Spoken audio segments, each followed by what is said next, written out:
એક સાથે ત્રણ વરસાદી સિસ્ટમ સક્રિય થતા હવામાન વિભાગ દ્વારા વરસાદની આગાહી કરવામાં આવી છે। આગામી 7 દિવસ વરસાદ વરસશે ત્યારે ક્યાં કેવી પરિસ્થિતિ છે વિંડીના માધ્યમથી આપણે સમજવાનો પ્રયત્ન કરીએ તો જો વિંડીમાં જોઈએ તો ખાસ કરીને સૌરાષ્ટ્રનો દરિયાકાંઠા છે ત્યાં વરસાદની આગાહી કરવામાં આવી છે। સાથે જ જે દક્ષિણ ગુજરાત છે ત્યાં વરસાદ છે।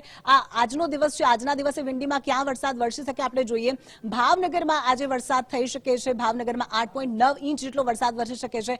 સાથે જ અમદાવાદમાં ગઈકાલે પણ વરસાદ વરસ્યો હતો લાંબા સમયના વિરામ બાદ અને આજે પણ વરસાદની આગાહી અમદાવાદમાં અને આસપાસના વિસ્તારોમાં કરવામાં આવી રહી છે। જે રેડ કલર આપ જોઈ રહ્યા છો 20 થી 30 mm જેટલો વરસાદ અહીંયા વરસી શકે છે તેવું વિંડી કહી રહ્યું છે। સાથે વડોદરામાં પણ વરસાદ વરસી શકે છે। વડોદરામાં જે ગ્રીન કલર છે એટલે કે 7 થી 10 mm જેટલો વરસાદ વડોદરામાં થઈ શકે છે।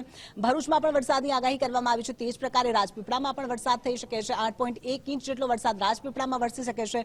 ગોધરામાં પણ વરસાદ થઈ શકે છે અને લુણાવાડામાં પણ વરસાદની આગાહી કરવામાં આવી છે। બોડેલી સહિત તમામ વિસ્તારોમાં વરસાદ વરસી શકે છે। જો દક્ષિણ ગુજરાતની વાત કરીએ તો સુરત સહિત વ્યારા અને નવાપુરામાં પણ વરસાદ વરસી શકે છે। ખાસ કરીને જે સૌરાષ્ટ્રનો દરિયાકાંઠો છે તે આગામી 5 દિવસ માછીમારોને દરિયો ન ખેડવા માટે સૂચના આપી દેવામાં આવી છે। ક્યાં કયું એલર્ટ આપવામાં આવ્યું છે આપણે આઈએમડીના માધ્યમથી સમજવાનો પ્રયત્ન કરીએ તો આગામી સમયમાં આપણે આઈએમડીમાં જોઈએ તો સુરત અને અમરેલી બે એવી જગ્યા છે કે જ્યાં એલર્ટ આપવામાં આવ્યું છે। આ અમરેલી છે, અમરેલીમાં રેડ એલર્ટ આપવામાં આવ્યું છે। સાથે સુરતમાં પણ વરસાદને લઈ અને આજના દિવસે રેડ એલર્ટ આપવામાં આવ્યું છે એટલે કે ભારેથી અતિ ભારે વરસાદ આ વિસ્તારમાં વરસી શકે છે। આ સિવાય અન્ય વિસ્તારોમાં આપણે જોઈએ તો ત્યાં ઓરેન્જ એલર્ટ આપવામાં આવ્યું છે।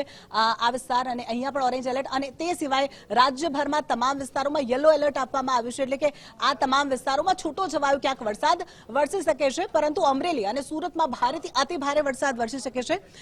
એટલે કે આગામી સમયમાં વરસાદ વરસે। એક તરફ તહેવારોની સિઝન ચાલી રહી છે, છઠ, સાતમ, આઠમ અને નમ એટલે તહેવારો અને રજાઓનો સમય છે અને આ સમયે ક્યાંક તહેવારોમાં વરસાદ વરસી શકે છે। હવામાન વિભાગ દ્વારા આગાહી કરવામાં આવી છે।